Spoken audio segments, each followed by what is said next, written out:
In PF58 part 3, and in this section it's again a get call. That means basically we are trying to retrieve the data store list by just calling the ping federate REST API in the same using same like Java, how we are trying. So let's have a look on the code and then we can run on Eclipse and then we can see the result. So yeah, it's again the same thing, like we have the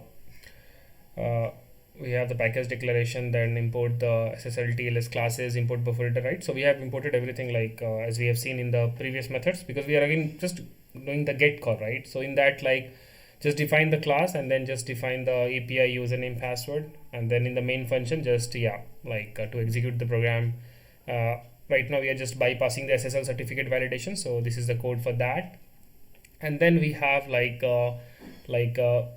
defining the get an instance of SSL context for TLS part, then initializing that, then set the default SSL socket factory, then you have to set the default hostname verified to bypass hostname checks. I'm just going a little fast here because it's again the same thing, right? So it's just like what we are doing, we just need to update the API and then we just need to hit that using like Java and we can see the result, right?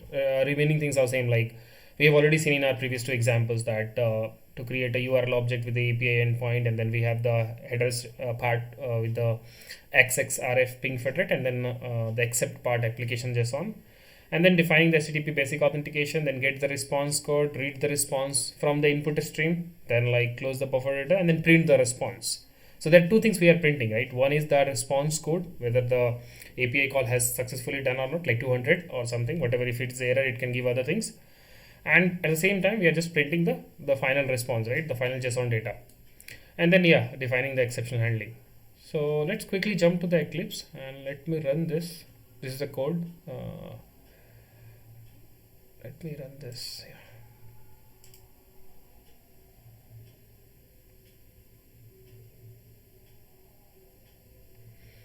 Okay, so here we have the result. The response code is 200 and we have the response item, right? So let me copy this. Let's go to Notepad. Let me convert this into a JSON to look little better. Yeah. Okay, so here we have the, like, let's go back to the ping federate and have a look on the data store list. How many data store we have created? I think it's one only, and one by default what ping is giving. So one is OpenDJ that we have created, and another is like provisional DS, that is the inbuilt DB of the ping federate. So let's go back to the Notepad++ and have a look on the both the IDs. So yeah, so type is JDBC, that is the provisional DS one it's talking about, and the other data driver class and other things, org HSQL DB JDBC driver, and all the authentication part, that is one. And then we have the OpenDJ also. So let's have a look on that. Type, yeah, so blocking timeout, max pool size, yeah,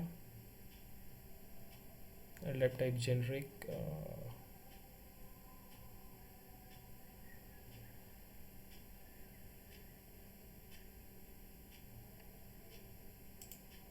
Yeah, let me search it a little bit, like OpenDJ.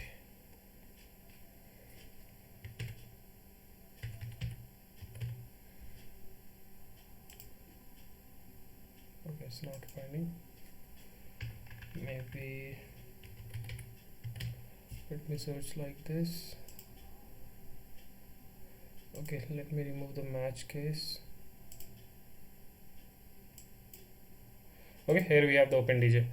So the another data store we have, that is OpenDJ. So it's talking about the host, right? Host name 10130, that is our admin node IP address, internal IP address of the admin node, and then this is the port number for the LDAP communication. And other details, right? The configuration details of the data store, right? So this is the data we are getting, right? So this is all basically on the get part. So you just need to understand one code, how that works, what are the important things like the headers, URL part, creation of the object URL, creation of the URL object, then the authentication part, then the header thing, and then how you are just reading the response from the input stream, as well as how you are printing the response code. So those things are important, and remaining things are just like the common. So in the code you just need to, you can just use this code or you can write by your own and just try. So just you need to define the change the API URL and then just define your authentication part, username, password in the code, and then you can just run this.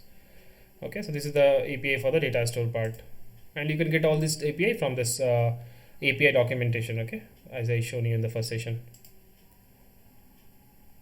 Okay, so yeah, this is a thing like,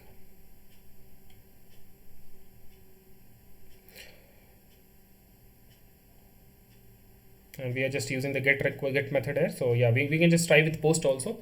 Like post, there are many examples, right? For example, you want to create something. Right now we are trying to retrieve something, so it's a get call. When we're trying to add something to the server, then it will go for the post method, like creation of data store, creation of scope, creating a SAML connection, creating an OAuth client. So all those things are the post method, right? So we just try to understand like few of the example in the post also, how we can pass the, because we need to, in the post call we need to pass the JSON body, right? The parameters, like in case of SAML, like adapter configuration, certificate, all those things you need to pass like in JSON body, so that yeah, using those values Ping can create a connection in the in the admin node. Okay, yeah, so this is good. And just try these examples by from your own, like you can use any other language also, but the logic will be same. So yeah, let's jump to the next section where we can discuss maybe on the let me see what is the next, but yeah, and I'll just give this all URLs in the description, so if you want to see this code you can have a look. Yeah, okay, thank you, let's jump to the next session.